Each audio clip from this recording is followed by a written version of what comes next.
नमस्कार। देश की सबसे बड़ी बजट कवरेज पर मैं अजय मिश्रा आप सभी का स्वागत करता हूं। कल हमने बात की थी रोड एंड हाईवे सेक्टर की और आज बारी है शिपिंग और वाटरवेज की, क्योंकि रोजगार के लिहाज से, निवेश के लिहाज से, बुनियादी ढांचे पर फोकस के लिहाज से शिपिंग की अहमियत अब बढ़ने जा रही है, इसमें कोई शक नहीं। तो वित्त मंत्री इस सेक्टर के लिए क्या कुछ कदम उठा सकते हैं बजट में और शिपिंग एंड वाटरवेज क्यों जरूरी है, हमारे और आपके लिए चर्चा आज इसी पर। हमारे साथ दो खास मेहमान जुड़ रहे हैं। Sachin Chaturvedi, DGRAS for developing countries, बहुत बहुत शुक्रिया सर इस कार्यक्रम में शामिल होने के लिए दिल्ली स्टूडियो से। और चलेंगे मुंबई, जहां पर हमारे साथ जुड़ेंगे कैप्टन नलिन बी पांडे, जो कि चेयरमैन है मैरीटाइम ट्रेनिंग रिसर्च फाउंडेशन मासा के। बहुत बहुत शुक्रिया मुंबई के स्टूडियो से जुड़ने के लिए। लेकिन आइए देखते हैं कि आज हमारे लिए आपके पास सवाल क्या है, जिसका जवाब हम कार्यक्रम के आखिर में देंगे। तो ये जो बजट IQ हमने आपके लिए तैयार किया है, आइए नजर डालते हैं आज के सवाल पर। So question of the day, कौन से वो वित्त मंत्री थे जिन्होंने बजट ही पेश नहीं किया और उसकी वजह क्या थी? इसका जवाब थोड़ा सा सोचिए, कार्यक्रम के अंत में इसका जवाब हम आप तक जरूर पहुंचाएंगे। चलिए निगाह डाल लेते हैं कि जो शिपिंग इंडस्ट्री है उससे जुड़े बड़े आंकड़े क्या कहते हैं और क्यों ये जरूरी फोकस हो गया है नई सरकार का रोजगार के लिहाज से। आंकड़े आपकी स्क्रीन पे आ चुके हैं। 9,962 करोड़ रुपए की परिचालन आय 14-15 में, जो 15-16 में और ज्यादा बढ़ गई। एक तरह से जो ग्रोथ रेट है उसको संभालने के लिए ये देखिए, जो इन्वेस्टमेंट था 3,268 करोड़ का, ये कार्गो शिपिंग की बात केवल की जा रही है। हालांकि ये जो भी इन्वेस्टमेंट का लेवल है वो काफी ज्यादा बढ़ चुका है। ये अक्टूबर 2015 तक के आंकड़े, कितना वाटरवेज के जरिए, शिपिंग के जरिए हमारा जो माल की जो ढुलाई होती है, वो कुछ आंकड़े आपकी स्क्रीन पर इस वक्त आ रहे हैं। लेकिन ये अगर वैश्विक लिहाज से ग्लोबल जो स्टैंडर्ड्स हैं, अगर उनसे तुलना की जाए, ये देखिए सागरमाला पर जो पिछले साल बजट पर जो खर्च था वो केवल 200 करोड़ रुपए का था। क्या ये खर्च बढ़ेगा? ये बड़ी बात। क्यों आने वाला है वाटरवेज का जमाना? क्योंकि अंतर्देशीय जो जल परिवहन है वो 3.5% है, उसको बढ़ा के 15% पे लाना है और इसलिए अब वाटरवेज पर फोकस किया जा रहा है। तो हाईवेज की तर्ज पर अब वाटरवेज बनेंगे और नेशनल वाटरवे 1 पर काम भी शुरू हो चुका है। लक्ष्य आपके सामने इस वक्त 15% तक ले जाना है 2019 तक। बीते बजट में कॉर्पोरेटाइजेशन किया गया था जो सरकारी बंदरगाह हैं। इस बार क्या होगा? मेक इन इंडिया के तहत जो सिंगापुर में जो सुविधा थी, अब वो अंडमान में बनाने की तैयारी है। जो ड्राई डॉकिंग सुविधा है, 2000 करोड़ का इन्वेस्टमेंट करने वाली है सरकार और इसलिए ये सेक्टर फोकस में है। तो पहला रिएक्शन लेते हैं चतुर्वेदी जी आपसे। ये इंपॉर्टेंट क्यों है सेक्टर? क्योंकि बहुत सारे लोग इसके बारे में जानते नहीं है। थोड़ा सा आप हमें समझाएं और कुछ आंकड़ों के जरिए समझाएं कि हमें इस पर फोकस क्यों करना चाहिए इस वक्त। देखिए, मेरे हिसाब से 3 चीजें बड़ी आवश्यक हैं। पहला तो ये कि हमें समझ लेना चाहिए कि रोड से जो ट्रांसपोर्ट हो रहा है कार्गो का, उसका 1/3 कॉस्ट है अगर हम पानी से करते हैं तो। ठीक है, पहली बात। दूसरी बात जो अत्यंत महत्वपूर्ण है वो ये है कि वाटरवेज का अभी तक भारत में उतना उपयोग हम नहीं कर सके जितना हम लोगों को करना चाहिए था। उसके कारण हमारा कॉस्ट भी कई गुना ज्यादा बढ़ा है और उसी के कारण जो इकोनॉमी में हम विकास की बात कर रहे हैं, जो लगातार हम इस बात की कोशिश कर रहे हैं कि 12 हम मेजर पोर्ट्स डेवलप करें और उतनी ही संख्या के मिनी पोर्ट्स डेवलप करें, चूंकि वो नहीं है इसलिए कॉस्ट का बढ़ना लाजमी है। दूसरी बात जो अत्यंत महत्वपूर्ण है वो हमारे लिए ये है कि हाईवे जो हम रोड्स के कंटेक्स्ट में बढ़ा रहे हैं, उसमें हमारा पोल्यूशन, ट्रैफिक कंजेशन और माल की ढुलाई, तीनों चीजों के ऊपर भारत सरकार कई गुना ज्यादा पैसा खर्च कर रही है और उसकी पर्यावरण से भी बढ़ती हुई कॉस्ट है। तीसरा और जो सबसे महत्वपूर्ण मुझे लगता है वो ये है कि भारत का जो इंपोर्ट है वो पिछले कई वर्षों में तेजी से बढ़ा है और उसके चलते जो हमारी डोमेस्टिक कंपनीज हैं उनका शेयर 9% से भी कम है हमारे टोटल इंपोर्ट को ढोने में, एक पोर्ट से दूसरी जगह ले जाने में। तो जो हमारी इंपोर्ट करने के लिए जो हमारी अपनी कंपनीज हैं, उनका अगर शेयर लगातार नीचे गिरेगा तो हम मेक इन इंडिया की बात कैसे कर सकते हैं। चलिए चलते हैं सीधे मुंबई, जहां पर कैप्टन नलिन हमारे साथ जुड़ रहे हैं। कैप्टन नलिन, आपके जरिए हम ये समझना चाहते हैं कि ये जो सरकार की जो नीतियां हैं वो शिपिंग सेक्टर के लिए फोकस के लिहाज से क्या सही दिशा में जा रही हैं? जी अजय जी, ये सरकार की नीति सही डायरेक्शन में जा रही है, लेकिन उसके अलावा हम लोगों को बहुत सारी समस्याएं भी है जिस पे सरकार को ध्यान देनी होगी और हम लोगों ने सरकार का ध्यान इस पे नवंबर है, 2 नवंबर को हमने शिपिंग मिनिस्ट्री को बताया है सब जी। तो उनको इस पे ध्यान देना होगा और तभी इसका इम्प्रूवमेंट होगा। तो चलिए, अगर चैलेंजेस की बात कर जाएं तो 2 या 3 बड़े चैलेंजेस क्या हैं इस वक्त? अगर उनको खत्म कर दिया जाए तो कहां तक पोटेंशियल आपके हिसाब से हम समझे कि जाने के है इस सेक्टर की? देखिए, इसके लिए चैलेंजेस हमारे यहाँ सबसे बड़ा है कि ये कॉस्टिंग बहुत ज़्यादा हो जाता है, क्योंकि यहाँ पे सर्विस टैक्स और इनकम टैक्स दोनों देना पड़ता है जी। तो सर्विस टैक्स, हर चीज़ में सर्विस टैक्स है और हमको फॉरेन कंट्री से compete करना पड़ता है, तो मेरा जो बिडिंग अमाउंट है वो ज़्यादा हो जाता है, जिसके कारण हम compete नहीं कर पाते हैं। ठीक है। तो एक सबसे बड़ी समस्या वह है। दूसरा है हमारे डायरेक्ट टैक्सेशन है, जो इसमें इनकम टैक्स है, तो उससे भी हमारा कॉस्ट ऑफ डूइंग बिजनेस बढ़ जाता है। इसके अलावे जो हमारा मैन पावर रिक्वायरमेंट है, ट्रेनिंग है, ये सब का अलग है। जो अभी चतुर्वेदी साहब ने कुछ देर पहले पोर्ट डेवलपमेंट, वाटरवेज डेवलपमेंट का बोला, लेकिन उसके अलावा ये सारी समस्याएं हैं। चलिए, तो स्किलिंग पर हम आपकी बात करेंगे और हम ये भी समझेंगे कि आप क्या कर रहे हैं उस क्षेत्र में, क्योंकि आप भी इंस्टीट्यूट की देखरेख कर रहे हैं। लेकिन आइए हम अब खुद जो जहाज रानी मंत्री हैं नितिन गडकरी, जिनसे हमारी संवाददाता रितु वर्मा ने खास बात की है, आइए उनके जरिए समझते हैं कि क्या कुछ चल रहा है उनके दिमाग में बजट से ठीक पहले। हमारे साथ इस समय केंद्रीय जहाजरानी मंत्री हैं नितिन गडकरी जी। आइए बात करते हैं उनसे। नितिन गडकरी जी, हाईवेज की तर्ज पे वाटरवेज में आप एक तरह से क्रांति लाने की बात कर रहे हैं। आने वाले समय में आगे किस तरह की और तमाम कदम हैं जो उठाने वाले हैं आप इस मिनिस्ट्री में? ये हमारे इतिहास का ये पहला साल है कि हमारी 12 मेजर पोर्ट और हमारी तीनों फ्लैगशिप ऑर्गेनाइज 15 ही संस्था प्रॉफिट में है और हमारा प्रॉफिट 6000 करोड़ से ज़्यादा रहेगा। और हम जिस प्रकार से इसमें मॉडर्नाइजेशन कर रहे, मैकेनाइजेशन कर रहे, कंप्यूटराइजेशन कर रहे हैं और इसके कारण नए नए इक्विपमेंट ले रहे, करीब 60,000 करोड़ की इन्वेस्टमेंट हम केवल हमारे 12 मेजर पोर्ट को सुधारने के लिए कर रहे हैं। और इंटरनेशनल जो बेंचमार्क है उसके साथ हमारी इफिशिएंसी बढ़ाने की हमारी कोशिश है और मुझे लगता है कि आने वाले समय में इससे काफ़ी रिवोल्यूशनरी चेंज होगा। पिछले साल पोर्ट्स के कॉर्पोरेटाइजेशन पे काम किया गया है, इस साल क्या नया आप देख रहे हैं? और सागरमाला को लेकर भी कितनी प्रगति? ये पोर्ट लेड डेवलपमेंट का विषय है। इसमें जो पोर्ट से रिलेटेड जो हमारे मच्छीमार हैं, फिशरमैन हैं, उनके भी विकास की योजना हमने तैयार की है। सत्र पर सबकी नज़र होगी बजट के लिहाज से। बजट में इस बार से क्या आश्वासन वित्त मंत्रालय से आपको अपने मंत्रालय को लेकर मिले हैं? जो पिछले साल जो आवंटित था वो 45,000 करोड़ था, इस बार किन क्षेत्रों में ज़्यादा आप उम्मीद कर रहे हैं? देखो, वित्त मंत्री हर बार इंफ्रास्ट्रक्चर को प्रायोरिटी देते हैं। पिछले बार भी उन्होंने दी थी और हमारा विश्वास है कि इस बार भी हमारे लिए बहुत अच्छा बजट वो देंगे, विशेष रूप से इनलैंड वाटरवेज के बारे में और पोर्ट सेक्टर के लिए वो विशेष रूप से कुछ ज़्यादा इसके तरफ ध्यान दे, ये मैंने उनसे और प्रधानमंत्री से अनुरोध किया है। ब्लू इकोनॉमी को लेकर प्रमोट करने पे प्रधानमंत्री लगातार बात करते रहे हैं, उस दिशा में क्या चीज़ें आने वाले समय में आ सकती हैं सामने? हम लोग कोशिश कर रहे कि जैसे 12 नॉटिकल माइल तक ये स्टेट गवर्नमेंट का अधिकार होता है, तो फिशरमैन जो है 12 नॉटिकल माइल तक जाते हैं तो वहाँ से अब फिश अब नहीं मिलते हैं।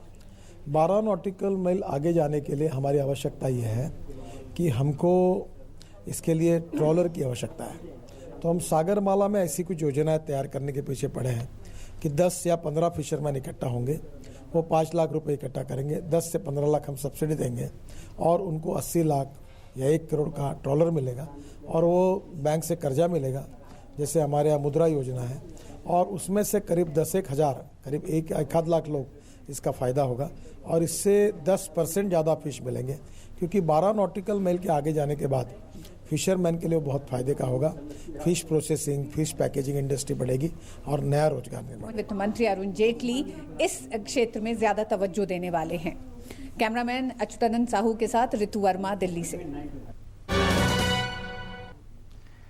सचिन जी, आपने सुना नितिन गडकरी साहब को कह रहे थे फोकस कहाँ पे होने वाला है, एम्प्लॉयमेंट जनरेशन पर। अभी क्या स्थिति है, कितने करोड़ लोगों को यहाँ पे रोजगार मिल रहा है, उसकी क्षमता क्या है सर, और इन्वेस्टमेंट की क्या परिस्थिति है अभी? देखिए, जैसा मंत्री जी ने कहा, मेरे हिसाब से हमें कुछ 3 या 4 बातों का खास तौर से ध्यान रखना होगा। पहली बात यह है कि जो हमने कोस्टल इकोनॉमिक जोन की बात करी है, कोस्टल इकोनॉमिक जोन बिना राज्य सरकारों की मदद के नहीं हो सकते हैं। हमारा एक बड़ा विजन उसके लिए आवश्यक है। जिन फिशरीज की उन्होंने चर्चा करी, ये हमारे बड़े विजन से फर्क नहीं हो सकता है। बड़ा विजन हमारा क्या होगा? आज के तारीख में अगर आप इंडियन ओशन में देखें तो एक बड़ी संख्या में जो फिशरीज और उससे रिलेटेड ओशनिक रिसोर्सेज हैं, उनका एक्सप्लॉयटेशन 12 नॉटिकल माइल तो क्या 24 नॉटिकल माइल के बाद में ही शुरू हो जाता है और बड़े ट्रॉलर्स लेके जा रहे हैं। तो छोटे और मझले स्तर के जो मछुआरे हैं या फिशिंग कंपनीज हैं, उनको वहां जाने की ना तो सुविधा है और ना ही रिसोर्सेज हैं। तो सरकार को इस बारे में सोचना होगा कि कैसे उन लोगों को साथ में लेके आया जाए। दूसरी बात प्रोसेसिंग की है, क्योंकि माल लेके आ जाने के बाद भी उसका प्रोसेसिंग और पैकेजिंग, उसकी सुविधा ना तो हमारे डॉक्स पर है और ना ही हमारे उन स्थलों पर है जहां ये लोग अपना सामान लेकर के आ रहे हैं। इसको कहीं दूसरी जगह लेके जाना पड़ता है, कहीं दूसरी जगह लेके जाना पड़ता है, जिसमें समय भी जाता है। तीसरी बात जो अत्यंत महत्वपूर्ण है वो है कि जो आपने कोस्टल इकोनॉमिक जोन की बात करी और आपने कहा कि वो SEZ जैसा कहीं फेल ना हो जाए, तो ये सवाल हमें देखना होगा कि क्या कारण थे जिनके कारण स्पेशल इकोनॉमिक जोन फेल हो गए। और उसका सबसे बड़ा कारण यह है कि हमने जिन लोगों से ये एक्सपेक्टेशन की है कि वो कोस्टल इकोनॉमिक जोन में भागीदारी रखें, उनकी सफलता के लिए कोई प्रयास हमने नहीं किए हैं। तो वो प्रयास जो है वो अत्यंत आवश्यक हैं। उसके लिए एक 70,000 करोड़ रुपए की जो प्रावधान शुरू में रखा गया था, मुझे लगता है ब्लू इकोनॉमी के लिए वो अत्यंत आवश्यक है। आखिरी बात, RIS एक पहला ऐसा इंस्टीट्यूट है जिसने ब्लू इकोनॉमी के ऊपर खुद स्टडी किया है और हमारे हिसाब से जो आंकड़े हैं राष्ट्रीय उत्पादन में ब्लू इकोनॉमी का कंट्रीब्यूशन क्या है, इसके लिए हमारे जो डेटा है उसको सुधारने की बहुत आवश्यकता है। ये अच्छी तरह से वित्त मंत्री भी जानते हैं कि हमारे इंश्योरेंस और री इंश्योरेंस सेक्टर में ये बहुत जरूरत है कि हम क्योंकि बहुत सारा जो पैसा है वो बिल्कुल बाहर चला जाता है। सर, हम कुछ जो हमारी बजट यात्रा की स्टोरीज हैं उनके जरिए भी हम समझते हैं कि देश में चल क्या रहा है।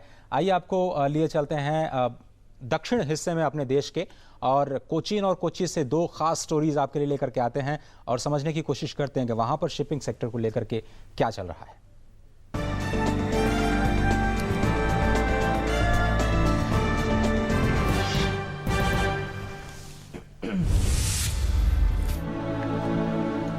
अपने शानदार बुनियादी ढांचे के साथ चेन्नई बंदरगाह विकास की नई उड़ान के लिए तैयार दिख रहा है।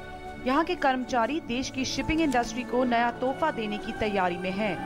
काबिले तारीफ है कि वैश्विक मंदी के बावजूद बीते 6 महीनों में इस बंदरगाह के प्रदर्शन पर कोई खास असर देखने को नहीं मिला, और अगर आने वाले बजट में सेक्टर के लिए अच्छी खबर हुई तो विकास की संभावनाओं को नए पंख लग सकते हैं।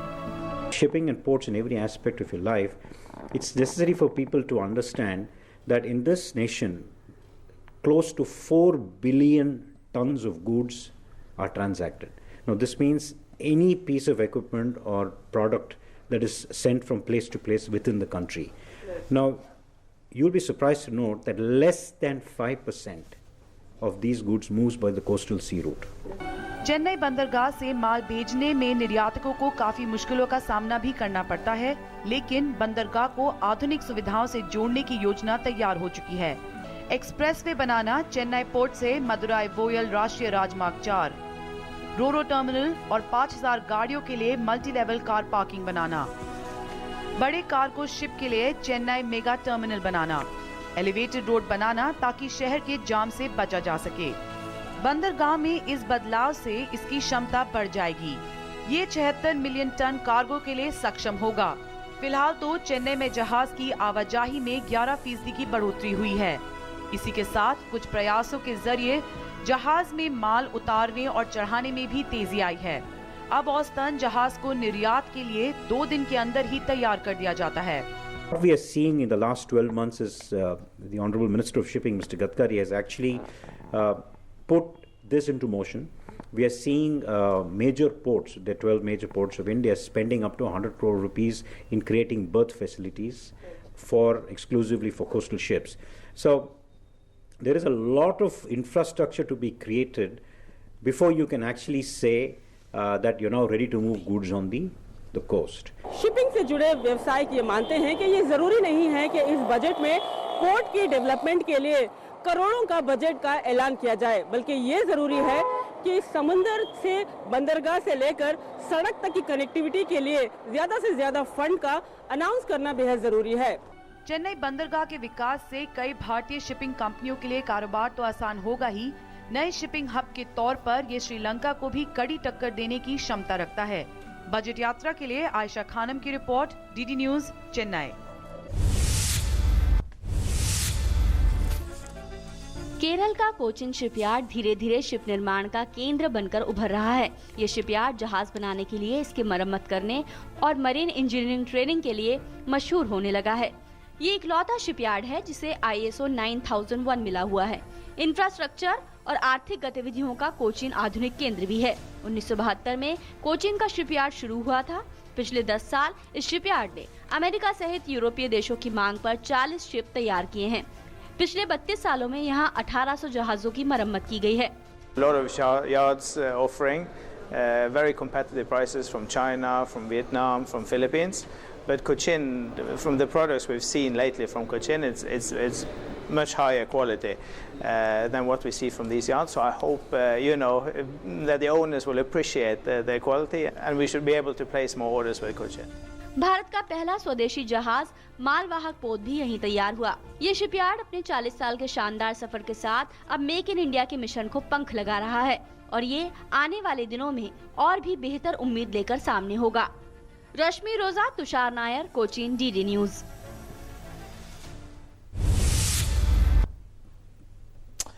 सर, आपने ये दोनों स्टोरीज देखी जो कि हमारे सदर्न पार्ट से थी और वो एक शिपिंग का एक अच्छा केंद्र है। अभी अगर हम ये आपसे ये समझें कि जो रोजगार की संभावनाएं हैं वो कहां तक जा सकती हैं और कितनी इंडस्ट्रीज हैं जो इनको प्रभावित कर सकता है ये पूरा सेक्टर अगर इसको रिवाइव करने की कोशिश की जाए। देखिए, शायद एक महत्वपूर्ण मुद्दा हमारे सामने छूट जाता है और वो है हमारा देश का जो इंटरनेशनल ट्रेड है वो 2000 से लेके 2014 तक अगर देखा जाए तो करीब करीब 230% ऊपर गया है। ठीक है, तो ये जो फॉरेन ट्रेड का एक्सपेंशन हुआ है, इस एक्सपेंशन के चलते हुए क्या हमारे पोर्ट इस लायक हैं कि वो ट्रेड को लिंक कर सकें? कहीं कहीं कमी देखने में आ रही है और उस कमी का एक बड़ा कारण ये भी है कि जो हमारे इनलैंड पोर्ट्स हैं, जैसे अब हमने अभी रिसेंटली राजस्थान में जालोर में विकसित किया है, तो कुछ जो हमारे इनलैंड पोर्ट्स हैं उनका कनेक्शन हमारे पोर्ट के साथ वो मिसिंग है।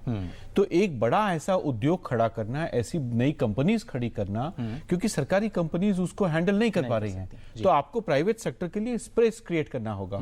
तो प्राइवेट सेक्टर की कंपनीज को सहारा देने के लिए, उनको सपोर्ट करने के लिए और उससे जो एम्प्लॉयमेंट जनरेट होगा, जो ICT सेक्टर में होगा, जो इनलैंड से पोर्ट तक के रिएक्शन में होगा, जो कोल्ड चेन्स के डेवलपमेंट में होगा, जो फूड प्रोसेसिंग में होगा, कम समय में ज्यादा सामान प्रोसेस करके पोर्ट तक लेके आना, अगर जो पोर्ट पे आया है उसको अंदर देश के लेके जाना, तो एक बड़ा उद्योग और कई लाख हम एम्प्लॉयमेंट। ये कहा जा रहा है सर कि जो बचत है वो सालाना शायद सालाना 10,000 करोड़ रुपए की बचत हो सकती है, ये कुछ स्टडीज कह रही हैं। मुंबई से एक छोटा सा रिएक्शन लेते हैं कैप्टन नलिन से। कैप्टन नलिन, आप चूंकि स्किल्स पे काम कर रहे हैं, थोड़ा सा हमें ये समझाएं कि कितना मुश्किल है इस सेक्टर में स्किलिंग करना और अगर कोई चाहे इस सेक्टर को अपना एक तरह से कैरियर बनाना तो क्या उसके लिए संभावनाएं भविष्य में आपको दिखती हैं?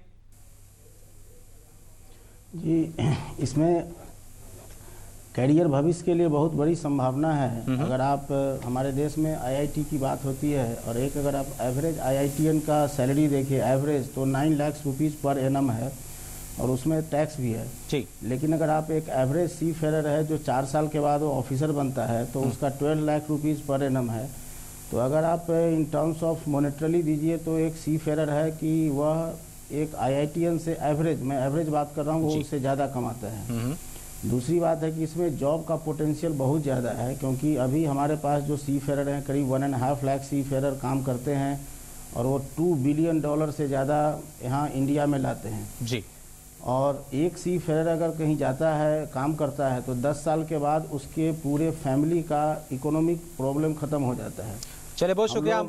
जहाँ से आते हैं वो बताया जाता है कि गरीबी सबसे बड़ी मार होती है और सबसे नलिन जी आपके पास वापस आते हैं और आपकी आप जहाँ से हमारे साथ जुड़े हैं वहीं की जो बजट यात्रा है उसके जरिए हम समझते हैं कि मुंबई और साथ में जो गुजरात जिसने इस पूरे सेक्टर को एक तरह से असली तौर पर हार्नेस किया है बीते दिनों में, आइए वहां से ये कहानियां देखते हैं और उसके बाद यह चर्चा जारी है।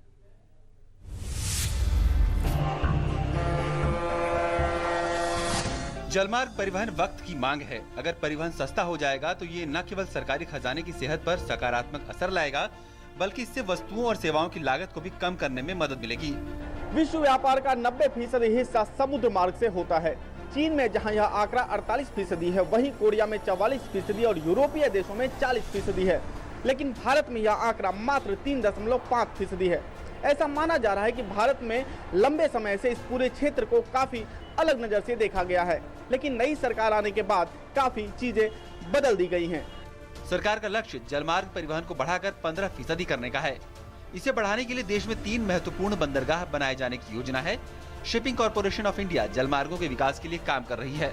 शिपिंग कॉर्पोरेशन ऑफ इंडिया समुद्र मार्ग से देश और दुनिया में माल ढुलाई का काम करने वाली देश की दिग्गज कंपनी है।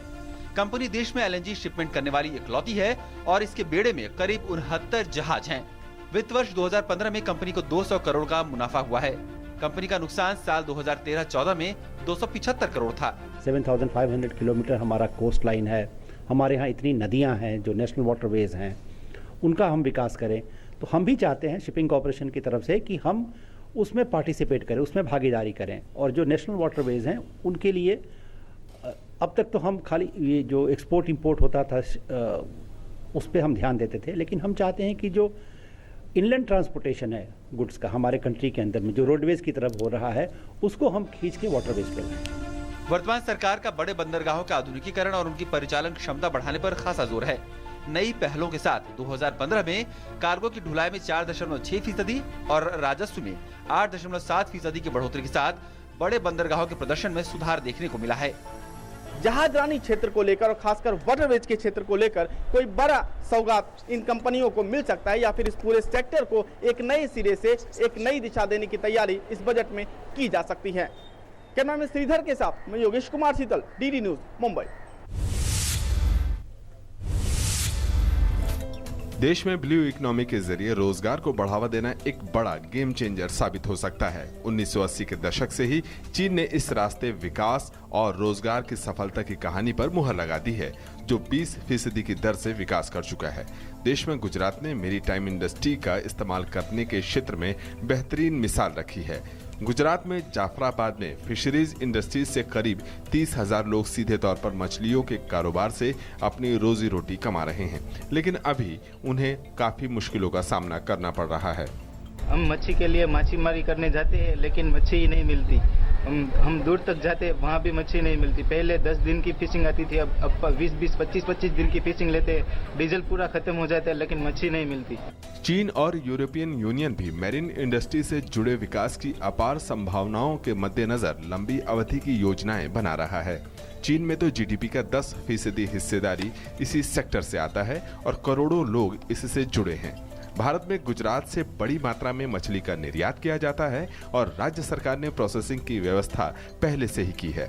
बजट से उम्मीद यही है कि सेक्टर से जुड़े बुनियादी ढांचे को बेहतर बनाया जाए, जिससे कारोबारियों के खर्च में कमी आ सके। ये इधर जो पानी में ड्रेजिंग, ये साल 10 साल से ड्रेजिंग नहीं हुआ था। ये साल गुजरात स्टेट ने अभी चालू किया है ड्रेजिंग, लेकिन 2 करोड़ 64 लाख का जो ड्रेजिंग किया है उसमें इधर जाफराबाद का कुछ होने वाला नहीं है। दूसरा 5 करोड़ का करेंगे तो ही बोट अंदर आ सकती है। सरकार की तरफ से यहाँ से जो माल वेरावल जाएगा, वेरावल से वापस वहाँ तक प्रोसेसिंग होकर इधर पीपा आएगा, तो ट्रांसपोर्टेशन जाने का और आने का बढ़ता है। तो सरकार की तरफ से यहाँ पे कोई मच्छी का जो प्लांट एक्सपोर्ट का कोई डाले जाफराबाद में, तो ये ट्रांसपोर्टेशन बच सकता है। यहाँ पे फ्रेश मच्छी इधर पैक हो सकती है, उसका भाव ज्यादा मिल सकता है। मछली पालन उद्योग में निर्यात से इस साल काफी संभावनाएं हैं और बहुत मुमकिन है कि निर्यात का सहारा देने के लिए बजट में कुछ रियायतों की घोषणा की जाए। गुजरात के जाफराबाद से हसमुख रमानी की रिपोर्ट, DD न्यूज। तो चलिए, बहुत बहुत शुक्रिया आपका मुंबई से कैप्टन नलिन हमारे साथ इस कार्यक्रम में जुड़ने के लिए। मुंबई से आपका इनपुट बहुत इंपॉर्टेंट था और आपको शुभकामनाएं। आपके जो भी आप काम कर रहे हैं शिपिंग सेक्टर में, आप लगातार करते रहें। हम आगे भी आपसे ज़रूर इस कार्यक्रम में शामिल होते रहेंगे। बहुत बहुत शुक्रिया आपका। और अब वक्त है रैपिड फायर राउंड का। आइए देखते हैं रैपिड फायर राउंड में क्या है आज हमारा पहला सवाल, और सवाल के लिए केवल ज़्यादा 30 सेकंड है सर आपके पास। पहला सवाल, ब्लू इकोनॉमी को बढ़ावा देने के लिए वित्त मंत्री को बजट में कौन से बड़े कदम उठाने होंगे अगर 3 कदम की बात की जाए? सबसे पहला कदम कि उसका डेटा नाप लिया जाए, ये देख लिया जाए कि इकोनॉमी में उसका क्या कंट्रीब्यूशन है। दूसरा, सरकार को इस बात का प्रयास करना होगा कि अगर चीन में ब्लू इकोनॉमी 10% कंट्रीब्यूट कर रही है तो इंडिया में क्या वो 10% से कम है या ज्यादा है। और तीसरा और सबसे महत्वपूर्ण जो सवाल है वो इससे जुड़े हुए एम्प्लॉयमेंट को लेकर के है। ब्लू इकोनॉमी का जो डेफिनेशन है उसके हिसाब से जो हमारा अंदाज है, ऑलरेडी कई करोड़ लोग इसमें शामिल हैं और हमें उन्हीं लोगों की भलाई के लिए इस बजट में कोशिश करनी चाहिए। सर आइए देखते हैं हमारा दूसरा सवाल रैपिड फायर राउंड का क्या है। सवाल आपकी स्क्रीन पर, क्या शिपिंग और मरीन सेक्टर रोजगार के लिहाज से सनराइज सेक्टर साबित होगा और क्यों? बिल्कुल साबित होगा, और उसका सबसे बड़ा कारण जैसा हमने शुरू में चर्चा में कहा कि सरकार ने कई ऐसे कदम उठाए हैं जिसमें न सिर्फ एक्सपोर्ट और इंपोर्ट के ऊपर ध्यान दिया गया है बल्कि जो इनलैंड वाटरवेज हैं उस पर भी ध्यान देना, ट्रेड के लिए भी ध्यान दिया गया है, तो तीसरे सवाल लोगों को जोड़ेगा। तीसरे सवाल की तरफ बढ़ते हैं, देखते हैं क्या है हमारा तीसरा सवाल। सवाल नंबर 3, इस कार्यक्रम में वक्त बहुत कम है हमारे पास। शिपिंग के जरिए केवल 3.5% की ढुलाई की जाती है, क्षमता कितनी बढ़ सकती है? ये बिल्कुल क्षमता बढ़ेगी, जैसा हमारे गडकरी जी ने कहा कि सरकार ने 12 पोर्ट्स के अलावा कई लो कॉस्ट मेजर पोर्ट्स बनाने की बात करी है, तो वो कॉस्ट में जो कमी आएगी उससे मेजर पोर्ट्स का हम विकास कर सकेंगे। बहुत बहुत शुक्रिया सर। और अब वक्त है उस सवाल के जवाब जानने का जिसकी शुरुआत हमने इस कार्यक्रम में की थी। आइए देखते हैं वो सवाल और उसका जवाब क्या है। और सवाल हमारा आज की, वो कौन से वित्त मंत्री थे जिन्होंने बजट पेश नहीं किया और क्यों? और जवाब देखिए जनाब, वो कौन से वित्त मंत्री जिन्होंने बजट पेश नहीं किया? इसका आंसर आपकी स्क्रीन पर अब आ रहा है। देश के दूसरे वित्त मंत्री केसी नियोगी, क्योंकि वो सिर्फ 35 दिन तक ही वित्त मंत्री रह पाए थे। तो बहुत बहुत शुक्रिया सर इस कार्यक्रम में शामिल होने के लिए, आपने थोड़ा सा वक्त निकाला। और आज के इस कार्यक्रम में सिर्फ इतना ही। कल शाम 7 से 8 बजे के बीच बजट कैंपस जरूर देखिएगा, क्योंकि हम गए थे MDI गुड़गांव और पूरी जो बजट टीम है वहां से छात्रों की और जो डिफरेंट स्टेक होल्डर्स हैं उनकी उम्मीदें हम आपके लिए लेकर के आए हैं। तो फिलहाल मुझे और मेरी पूरी बजट टीम को दीजिए इजाजत। नमस्कार।